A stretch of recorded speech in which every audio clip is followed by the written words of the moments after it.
All right, thank you. Well, let's move on to our next story. Now, Super Eagles held their second training sessions in Morocco as they prepare for the 2025 Africa Cup of Nations in Morocco. They're preparing for their Group C opponents, Tunisia, Uganda, and Tanzania and Egypt. Now, Super Eagles captain Wilfred Ndidi speaks, of course, to reporters and, admitting on their new role and the preparations ahead of the tournament. Well, let's hear from the team.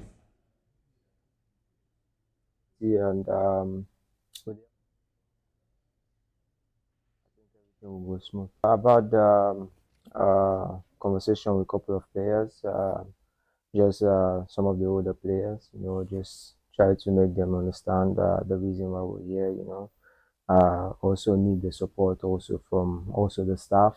We're all in this together, so we just have this conversation of the task ahead, so, and it is very important we all be on the same page. As a great leader, he speaks a lot for the team, he stands for the team, and he tries to take everything in for the team, and I admire him a lot, and how outspoken he is, and I think he's one person where everyone in the team look up to,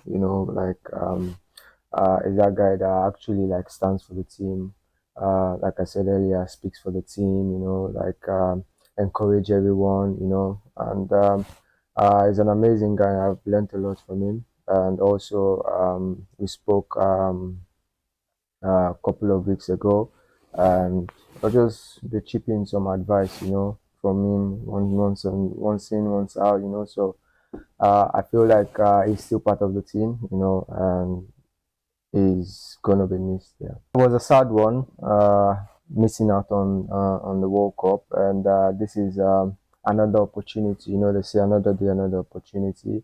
It's another opportunity to correct the wrongs and put smiles in the faces of Nigerians and make the country proud once again. It's not going to be an easy task, but we're really, really up for it. We know the task ahead, and we look forward to enjoying it together. Yeah. TVC Sports Desk. I was the captain right there speaking exclusively to TVC News. Now, Ungo, let's talk about this, Dion, quickly.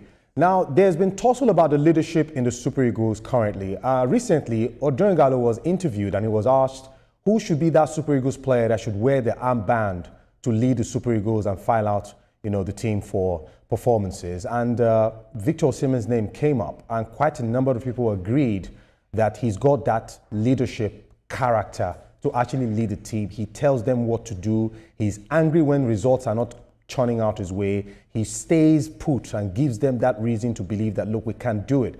From your perspective, with the Super Eagles setup we have right now, do you also agree that Victor Osimhen is that man that should actually lead the Super Eagles moving forward to give us that sensation to believe that, yes, we have a team at hand?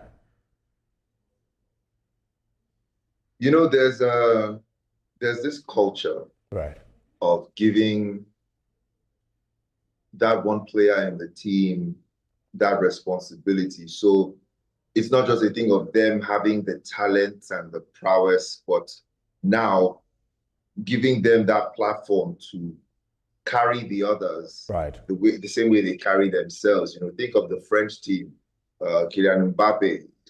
Yeah. So I somewhat agree with Victor Osimhen being captain, but why I say I agree is because, just like you said, he's shown this level of passion that is almost intoxicating, and I can see him giving that energy to the rest of the players.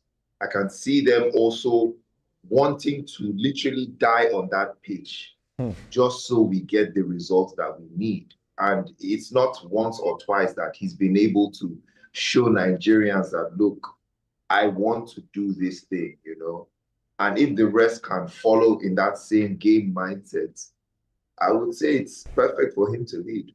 All right, now let's look at the Super Eagles setup. Recently, when they play games, it doesn't look very convincing for Nigerians when they watch them on the pitch. Now, only for us to discover that most of the arrears were not paid for years. And, the secret came out when, the captain actually decided to down tools, and we started seeing some of the mishaps that has been back rocking the team for a long time. Now, looking at the Super Eagles setup currently, we know that if we look at Europe initially, from the look of things, we really don't have top Super Eagles players playing at top clubs in Europe that much. So people say don't expect much from them because we don't even have our best hands at some of these top clubs like we used to have years ago.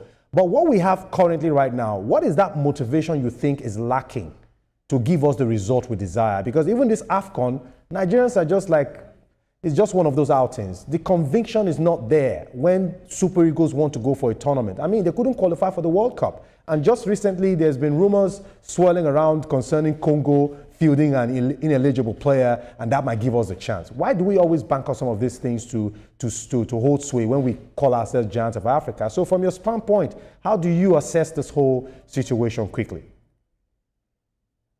Okay, so first and foremost, I've never really been a fan of this idea of the best players being the ones that play in Europe.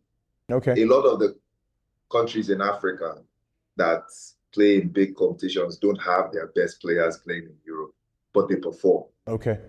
Are you ready to play football? Do you have the right kind of training for these players? Do you scout for hungry players? Not just players. Okay. Players who want to perform, who have the ability to perform, you know, players who will listen. Do you have a coaching system, you know, that is unique to the type of players you have, for the kind of football you want to play? A lot of these questions have to be asked, and then it now boils down to the players themselves, you know. As far as the issue with Congo, I believe. Okay. You know, these situations, they're very unique. And yes, we did not qualify for the World Cup. Could this be a way for us to get into it? It's a possibility, you know. Them fielding a player that wasn't eligible, it goes against the rules and it might cost them. And if it costs them and does us some good, I mean, great. We'd all celebrate going to the World Cup, but I want to go to the World Cup knowing that these boys see into themselves and also see out of themselves. All right, Dion. You know, and they're telling themselves, we are not going to participate. All right. We're going to win, and they play like it. All right, thank you very much. Now, that's what I would. Okay, now before we go, Dion, your prediction, Tottenham, Liverpool. What is your scoreline? Because, of course, that's all we have to say. Tottenham, Liverpool. Yeah. Over 2.5. That is that is a political answer, but it's all good. Thank you so much, Dion, for turning up for us this morning, and hopefully we have more of you in the coming year. Of course, 2026 is almost here, and we hope that you'll be available for us when we need you to actually come on Talk Sports right here. Always here. Appreciate. All right, thank you so much. It's been the best time right here on Sports Update. My name is Marco Tabon. Of course, I'll be handing over right now to Bank.